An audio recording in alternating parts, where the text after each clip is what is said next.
move. Use minutes as So move. voter record, minutes as record for the meeting. So moved by unanimous consent. Alright, do we hear any objections? Hearing none, that motion passes. Alright, so we will now move into deliberations for each of the open chairships. This time, so there'll be 3 minutes of deliberations per chair seat. Are there any candidates that, and we will open up, we'll do it in order of, interview, thank you.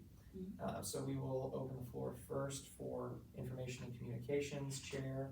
Are there any candidates that the committee would like to? Oh, 3 minutes for the open seat. Yes, please. Yeah, sorry. No worries. I'm just not working. All right. Are there any candidates that would like to be debated, the committee would like to debate on? Yes, so I really liked Kate Finfrock's interview, especially how she talked about how despite even serving over the summer, she still talked to the former INC chairwoman to discuss like what areas that they felt would really grow the committee and really focusing on mentor-mentee, because in my personal experience, mentor-mentee hasn't been that well integrated like in the past. So I think growing that is a really good resource, especially like only for the people who want it and feel like they need it. So I really liked that aspect of our interview. Yeah, I agree. I think that for Kate, one thing that I liked is, even though she served on INC and she was a chairwoman, like she really utilized the position to grow personally as well, which I think is something that, all senators should kind of look up to. She was talking about the fact that she's engineering, but she's gonna add a PR minor because of all of the Canva and graphic design that she's worked with and worked through. And I think that she's really been motivated to grow with the position, and I'm excited to see what she could possibly do with that. I just want to highlight really quickly her experience as well. Obviously, being INC chair over the summer can only be the most helpful position to be in, but also doing PR for FLP and really focusing on recruitment. And I think that that is a really good aspect of kind of like the information and the communication side of the committee, just being able to put out information about Senate as a whole and still being able to communicate with others around Senate and within Senate as well. So just taking all that experience, and then obviously what Mal's, both Mechik and Bennett have said about her as her passions and her ideas, all that combined is just making her the best candidate, even though they're Alright. Any further deliberation on the Information and Communications seat or chairship? I like that she wanted to make the graphics that really explain the constituency and absences in a more accessible way. I think that that's a really great way, especially even though she's INC, like it's all about accessibility for our senators. So I think that that is awesome. I just can't wait to see what merch she designs. I know all of her graphics are so lit. Alright, any further debate or deliberation, I should say? Alright, hearing none, we will now move on to the Rules and Ethics Chairship. Are there any candidates the committee would like to deliberate on for that? Yeah, I would love to highlight Andrew and kind of like the sentiment that he presented when he was talking about his passion, about how he kind of believes that it's a privilege to be able to kind of go out and talk to your constituents. And like, I think that because of the position that we have in Senate, it really is a privilege, and not a lot of people have the same. So that was for the Sorry. prior. No, you're fine. And not a lot of senators have kind of like that same, or not a lot of senators, not a lot of students have that same position and opportunity to connect with people that they are representing. And I also think that it's really interesting that he started on Judiciary and is now an RNE, because I do feel like that kind of sets the foundation of non-bias and being able to look at things very objectively. And so I think that really rounds him out as a candidate as a whole. Yeah, I think also another thing that was different about his interview and his perspective, I guess, is that he approaches this position as like with a service side. Mm-hmm. Maybe it's because I've never been on R&E, but I never really thought of it like that. But the way he explained it, where all of the service, he's going to utilize this position not as like kind of like the bad guy being R&E, but like a motivator for senators to help serve the community in which we represent. So I think that was really amazing. And being on RNE, I can really speak to that. Like, there is a lot of service aspects that go into it, even just service being the community service and tabling being, points for constituency, I think it's really important to emphasize that like, it's a privilege to be a senator and it's a privilege to be able to give back to the community in that way, so I appreciate the sentiment of someone looking for leadership who really emphasizes that, just to kind of like backpack off of what NIL number 2 kind of was saying. Alright, hearing any further deliberation? Alright, now hearing none, we will now move into the Budget and Appropriations Chairship. Are there any candidates that the committee would like to deliberate on for that? Yeah, I can start. You know, as current vice chair, and I've served on this committee for a while, I mean, Marco came in and absolutely I thought I'm a pretty motivated guy to learn the 800 codes. This guy comes in and was like, wow, by week 1, he was already making motions, always asking questions, texting me all the time. There's even, you know, just from his experience side, he has every culmination of what you would want in a budget chairperson. He has great leadership, great personability skills, but the background, he's been a senator for over 1 term now. He's currently the treasurer of HSA. He has the finance background, the student org background, the personability background with the motivation. Truly, I don't think I could create a better candidate if I wanted to.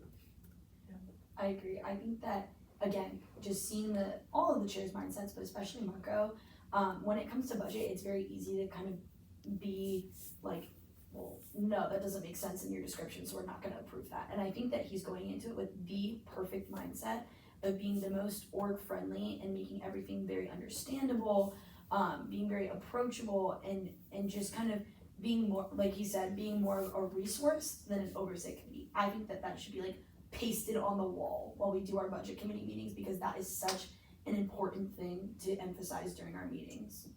I also wanted to touch on his idea real quick of simplifying the 800 codes. As someone who has read the 800 codes a lot and had Zoom calls with different organization leaders, this is a great idea, especially because he has a resource to work under the treasurer's office. That is something that I really think would help next budget chair, and I loved that idea from his interview. Okay. Any further deliberation? Alright, hearing none, we will now move into the Judiciary Chairship. Are there any candidates that the committee wishes to deliberate on for that? Yeah, I really wanna talk about Abigail Melamed. I loved her interview. I thought that, Sorry, that's all we're saying. I thought especially, serving as vice chair of the Judiciary Committee gives her a lot of internal experience and how she's chaired several meetings, so she understands the operational side of things. That is super important, especially for a committee as technical as Judiciary is. I think it's important to have that background and that establishment. I also really liked how she talked about her paper on implicit biases and the law. That was really cool, especially talking about how as chairwoman she would need to be very nonpartisan and look at the bills and everything on a case-by-case basis. So I really loved how she emphasized that, and I think that that's a great quality and experience to have for someone for the Judiciary Chair position. Yeah, I mean, she literally has outside experience besides her crazy experience in the chamber, like adjudicating citations, literally having real hands-on impact on people's lives. And so I really think that gives you a lot of insight on how to member at large metric was saying, be nonpartisan and being impartial, and I think that she has all of those qualities. Also how she touched on the rules and procedures just changed, and she's already recognizing that is a really complicated issue that especially new senators, the ones that we just approved, aren't gonna necessarily understand up front, and how she wants to take that issue and make a document to inform all of them about it. I thought that was a great idea, especially for people coming in who maybe don't understand what that means. Yeah, I think she's really proactive, I think is the Yeah. word. And I think that's really exactly what you want from a judiciary chair. I mean, especially learning from 2 solid ones before her, so. I'll give Aaron the credit for solid one. I won't give myself any. Alright. So any further deliberation on that chairship? Alright, hearing none, I'm closing the floor of deliberations and opening the floor to motions. So do I hear any motions at this time? I move to recommend Kate Finfrock for the INC chair by unanimous consent. There's been a motion made to nominate Kate Finfrock for the Open Information and Communications Chairship by unanimous consent. Do I hear any objections? Hearing none, the motion passes. Follow up. Follow up. I move to recommend Andrew Sabadash for the R&E committee chair by unanimous consent. There's been a motion made to nominate Andrew Sabadash for the Open Rules and Ethics Chairship by unanimous consent. Are there any objections? Hearing none, the motion passes. I move to recommend Marco Salvador as the Budget and Appropriations Chair by unanimous consent. There's been a motion made to nominate Marco Salvador for the Open Budget and Appropriations Chairship by unanimous consent. Are there any objections? Hearing none, the motion passes. I move to recommend Abigail Melamed for the Open Judiciary Chair position by unanimous consent. There's been a motion made to nominate Abigail Melamed for the Open Judiciary Chairship by unanimous consent. Are there any objections? All right, hearing none, the motion passes. All right, seeing as that is the end of our interview schedule for today, we're now in line for any motions to the agenda. So do I hear any motions? Sorry. This is my first rodeo, guys. Okay. I move to add a rule to set the date and location. It needs to be a special rule. Okay, I move to add a special rule to set the date and location for all Senate meetings on Tuesdays at 7:30 p.m. in the Rights Student Senate Chamber, unless otherwise stated by unanimous consent. Alright, there's been a special rule made by MAL Metric to set the date and time of each Senate meeting to be consistent at 7:30 p.m. on Tuesdays in the Rights Union Senate Chamber. From here on out for the rest of the semester, I said, thank you. Unless otherwise stated. Thank you. By unanimous consent, do I hear any objections to that? All right, hearing none, that special rule passes. Follow Follow up. I move to make a special rule to hear all approved and unapproved absences as a block by unanimous consent. There's been a motion made Don't to we make have a to add special the rule. absences first and then do the special rule? I could be wrong. To add absences to the agenda. Yeah, yeah. I think you Okay. have to add Add them it. first. Okay. I rescind that motion. Yay. Follow up. I move to add all excused and unexcused absences to the agenda by unanimous consent. There's been a motion made to add all unexcused and excused absences to the agenda by unanimous consent. Are there any objections? Hearing none, the motion passes. Follow up. Follow up. I move to make a special rule to hear all absences as a block by unanimous consent. There's been a motion to make a special rule to hear all absences as a block by unanimous consent. Are there any objections? Hearing none, the motion passes. I move to adopt the agenda. All right, there's been a motion made to adopt the agenda. By By unanimous consent, sorry. by unanimous consent, are there any objections? Hearing none, the motion passes.